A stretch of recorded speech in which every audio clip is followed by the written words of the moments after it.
Hello, everyone.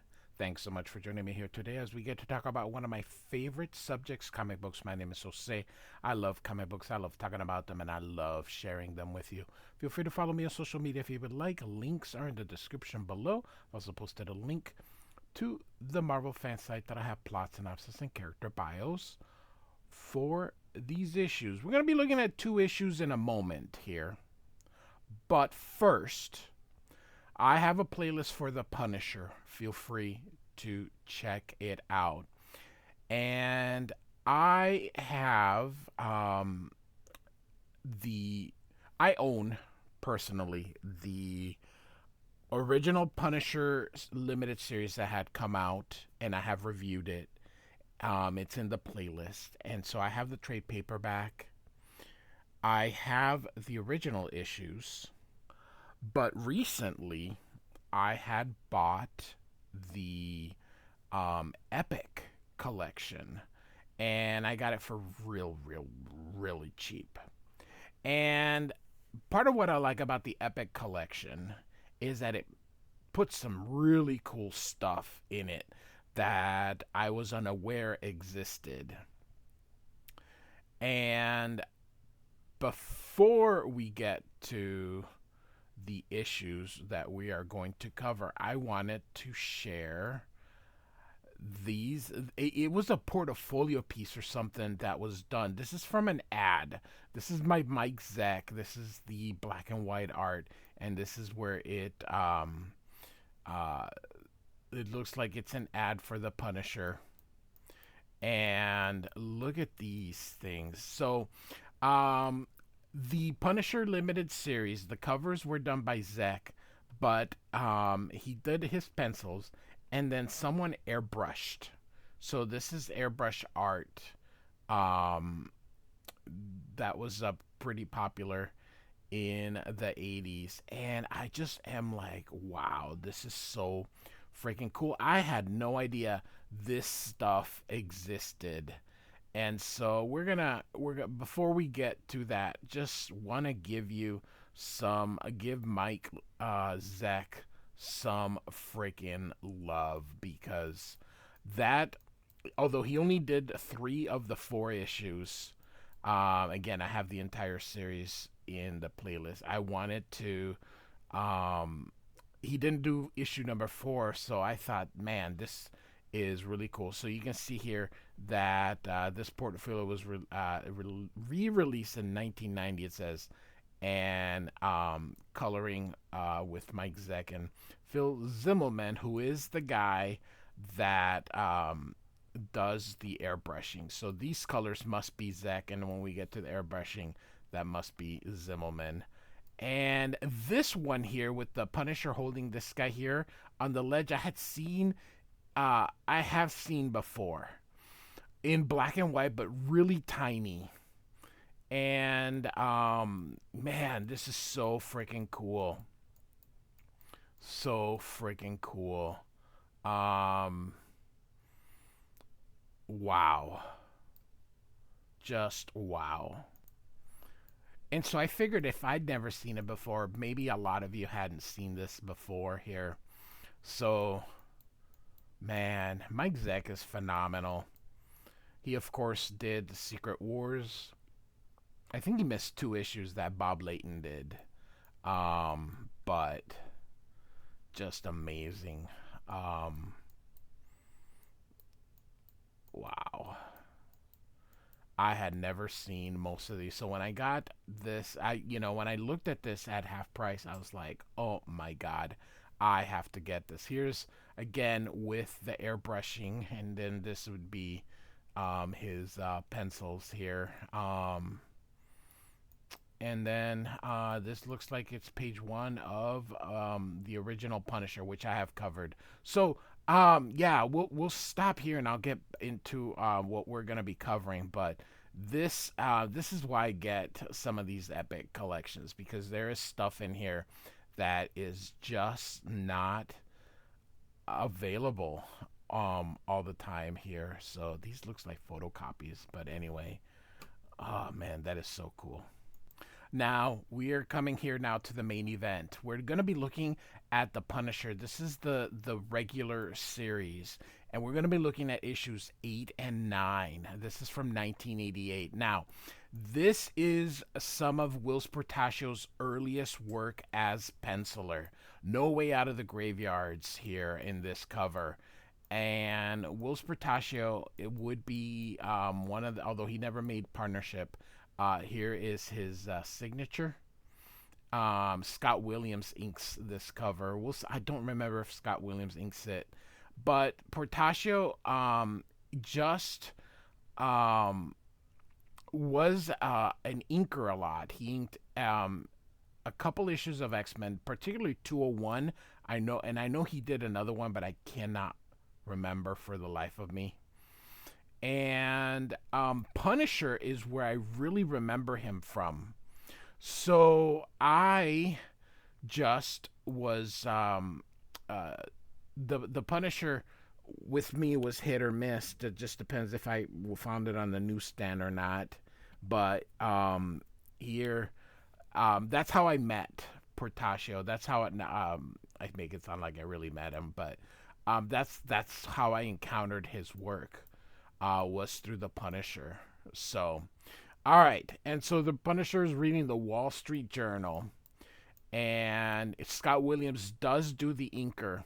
Now, a really neat thing is Tom Orzechowski is the letterer for this. This is also going. Carl Potts is the editor, and Carl Potts is going to become the writer on Punisher War Journal and Jim Lee. So Jim Lee and Portacio sort of both get their big breaks on Punisher. Now, Jim Lee, of course, did Alpha Flight before. Carl Potts was the editor on Alpha Flight and took Jim Lee with him. And so you could almost say that the creation or the idea for Image Comics, not per se the idea, but the foundation, I guess, for Image begun with the Punisher in these early issues. So here we go. Mike Baron is our writer. Whilce Portacio is the penciler. Scott Williams, inker. Tom Orzechowski from the Uncanny X-Men is the letterer. Apparently, Orzechowski doesn't have enough to do lettering the wordy Chris Claremont, so he decides, hey, let's come over here.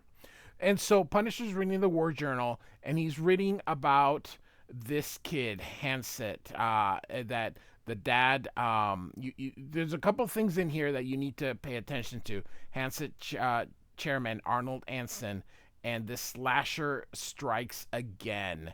Hanset buys Komoko. There's these things that are going to be important to the story.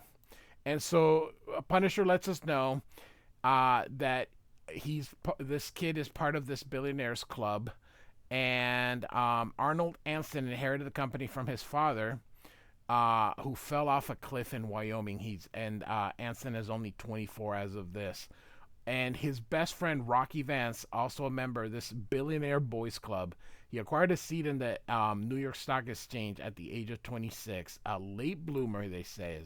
And he says there's been rumors of insider trading. So the Punisher is going to go to Wall Street. So he's going to dress like, I don't know, someone that goes to Wall Street. So here he is. I love the not screen tones, but the dual shade and dual tone being applied here. Scott Williams, before now doing all of Jim Lee slashes, used to be what I call a proper inker, an ink slinger. So, all right. So, he is headed to Wall Street here. The Punisher has an informant. It's this guy named Quentin. And the Punisher takes him in, going to get him some breakfast. And he's been spying for them about, Rocky here says he's been working late. And so, it says here his wife left him and he started drinking. Is he talking about Quentin? Oh yeah, Quentin here. Sorry. I didn't go here. So Quentin, he was one of the hottest young brokers here. And a premier investment, but his wife left him and he started drinking. So so he's been spying for the Punisher here. And he asks him, "Didn't you get a bead on their computer files?" And Punisher says, "No, they've got a separate parallel source system now. My sources draw a blank." Of course, the sources would be a microchip, or micro as he is known. And so he continues saying he lost his heist, his livelihood. Now he haunts Wall Street like the ghost of Christmas yet to come. And so that's Quentin here. So, all right. So Punisher's going to go investigate here. And he asks him if he needs money. And he says, I would like a gun. And he says that there's this slasher. Now, if you remember on that front page, there was a comment on the slasher. It says the slasher strikes again. And Punisher says, "You want one?" Meaning a gun. And he says, "I don't know. He's an uptown kind of guy." And so he leaves here. And look at this, spare change. Get a job, you maggot. So the people's compassion. You know how it is. So, all right. And so Punisher's looking at the floor, looking at the traders. This is one of the ones. I think this is Rook. And this here is going to be like a bodyguard of his. Big, burly guy. Gets to the van, tells this guy to go follow those two. And so almost a crash. He says, "Hey, there's someone's following us." So the kid gets out of the way. And Punisher asks that to Micro. And so Punisher asks Micro to do a search here for the big Japanese bodyguard. Thinks it could be related to Tokagura Limited. They're going to be buying one of the those guys, Praxdorf. And so this guy, Punisher asks, this kid asked Punisher, why is he not going for the slasher? Why is he going basically after Wall Street guys? And he says, "It's a value judgment. I can't do it all. These inside traders are trying a multi-billion-dollar anchor to the economy. Millions suffer, men beat their wives, suicides. Don't ask me this crud." And so, off they go. And so now, he says Microchip gets back to him, and he says that the house belongs to Microcorp, a Praxdorf subsidiary. So you know how it works. Nobody owns anything. Everything's owned by something else here. And so Punisher's looking here, and this is the main boss here.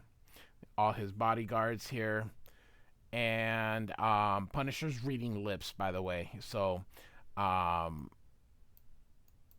he is taking pictures, but someone's coming behind him. Punisher sees him. He turns around. Whilce Portacio, as I mentioned, this is sort of early in his penciling, so it's not perfect, but he's learning. He's doing really good. So, all right, I'll fight. The knife goes, and so here we go. Not many words. We don't need them. And the guy comes from behind and hits him after Punisher had told him to stay in the car. The guy whacks him, and Punisher hits him really hard. I love this pose. And then over here, so Punisher takes him out and takes the kid with him. He tells Microchop to get a medic. Punisher complains that he doesn't listen to him, and if he's not going to listen, that he doesn't need him. And he's going to give him a little morphine. And Micro's a little nervous here. And so, all right. And so the kid goes, "What hit me?" And he says, "The bodyguard." And so the guy, Micro says, "Man, you almost put the Punisher at risk." And so finally Punisher fesses up and says, "He didn't. He saved my life. Punisher was just trying to be tough here." And so they think, Micro thinks maybe they should quit now and maybe get back into it later. Love the screen toast, man. Scott Williams, as I mentioned, used to be a proper inker. And Punisher's like, "We don't quit." So they're going to go back to Wall Street here. And he's going to just get some more information here. Punisher is going to get him the gun. it's a lot of exposition. It's really not needed as far as what we are needing to go. Here's $2,000 and the gun. He says, get yourself cleaned up. And the guy's like, hey, maybe you should look into the slasher. And so he's like, I my activities are controlled by an agency, which is, of course, is a lie here.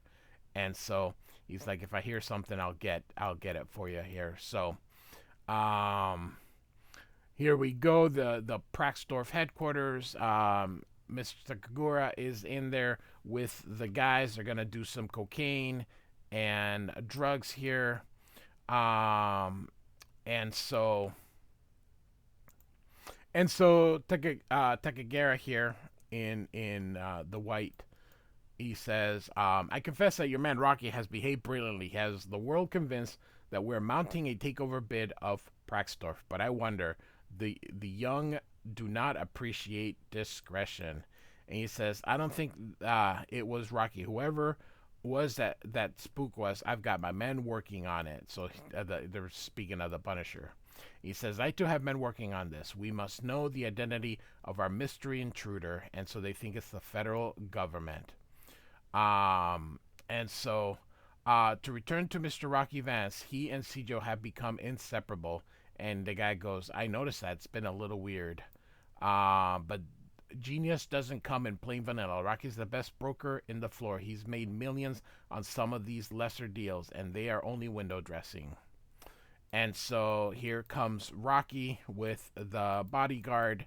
And so the Ansen here says, you're a slick, Rocky. While Mr. Guerra quietly maneuvers into position to grab Intel International, Praxdorf is shooting through the roof. We'll dump Praxdorf in 1 week and clean up.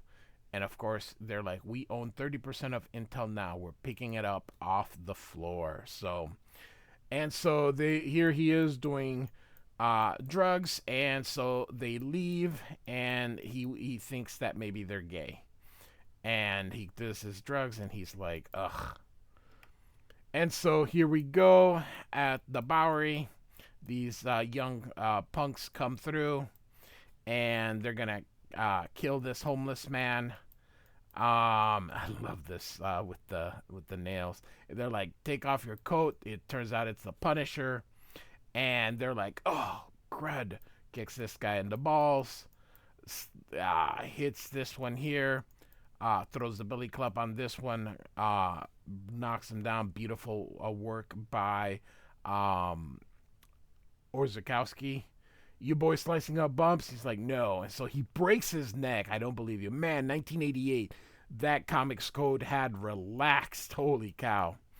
And so he is, how about you? And he's like, no, we just thought we'd kill the people and blame it on the slasher. And Punisher kills him.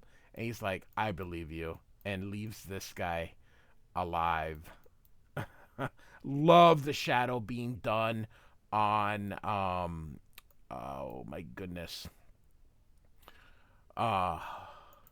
Screen tones. So, all right, this guy here is Quentin here. He's got a new coat, and suddenly here comes who we thought it was the slasher. Turns out it is Rocky. He's been working with the big guy here, and look at them. They are a team, and while he kills, the other guy takes Cjo, and so he takes pictures, and they're like, we make a great team, buddy. And so next, insider trading. So here we go as we go toward the conclusion of this two-parter. Punisher number 9, and we've got some ninjas here. Whilce Portacio again, that was his signature, or that's also still his signature. He has both.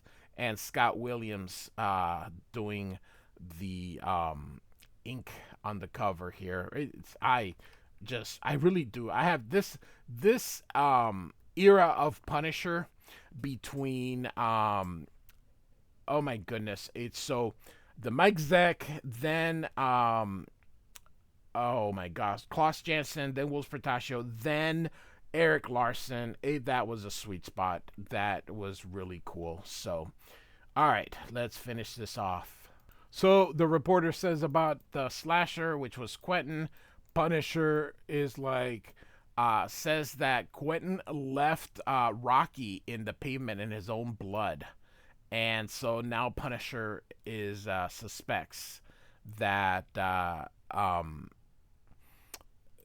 it's the guys there, and so insider trading.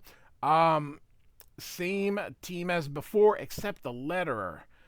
Bill Oakley, Tom Rozakowski probably thought there were just too many words, and between Chris Claremont and him, he just can't do it. Whilce Portacio doing a really beautiful job doing the Punisher here. So this kid, I think, is Microchip's son, and so he's Punisher's explaining what we learned last year, that Takagura is they're basically here bamboozling investors into buying Praxdorf, which the Billionaires Boys Club planned to dump as soon as it became hot, while they're softening the U.S. electronics industry for a takeover by Takagura Limited.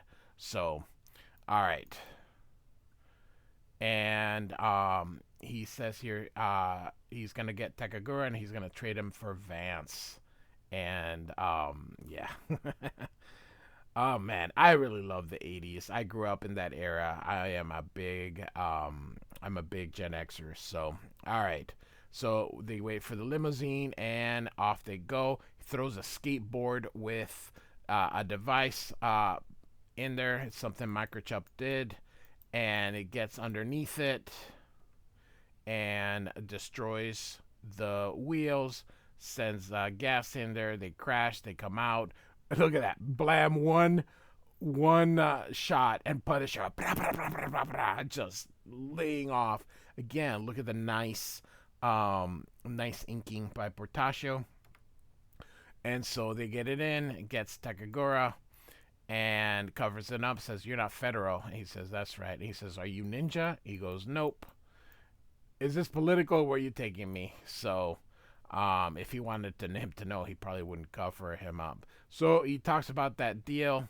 Um, and so he says he wants to know about this deal between him and the Billionaires Club. He says that Hansen approached them years ago.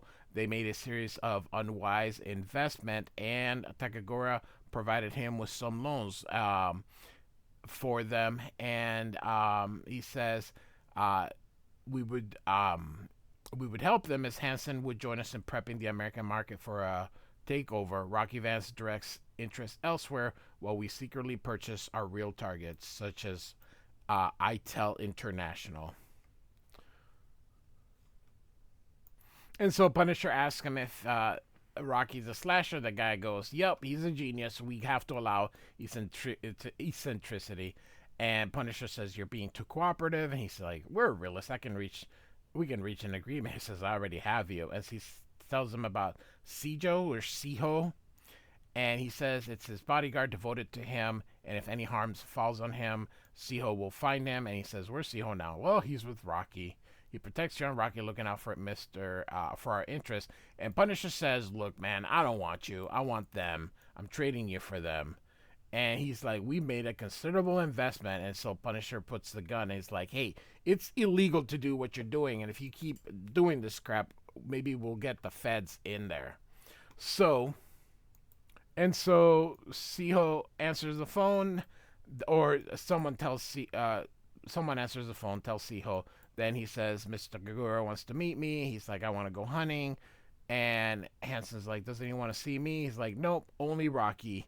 And these two are gonna take him, and we'll be back in 2 hours. So they Siho thinks, oh, maybe he wants to brief, and so then he calls Carl. And he says, "Get Ollie and Mitch to follow Rocky." And so he's like, "Yep, okay." And so the plan is that um, they'll release Takagura, they'll release Rocky, and hopefully there's no surprises, nobody gets shot. And so he tells Microchip's kid to get in position. Big gun here. This guy says who you are, and Punisher's like, "You don't need to know that." He's like, "Man, you're taking this really personal. Maybe a matter of honor, perhaps." And so he gives him his origin, which is that his two kids and his wife, they were having a picnic in Central Park. A mob killed them, and he says, "Were Hanson and Rocky a member of these mobs?" He's like, "It doesn't matter. I have declared war on all organized crime." By the way, the other thing I really enjoyed was the hair. All of a sudden, it's like a flat top and straight, and then these little things. I just thought it was so cool. That is, Jim Lee's gonna take that to the nth degree here. So, um, he says, "I'm letting you go because I don't want a vendetta with your clan." He says, "You fear it?" He says, "I'm practical. I respect your resources and determination." And he says, "You have to pull out of the U.S. I've left notes. The feds will know everything within 24 hours. There's a signal.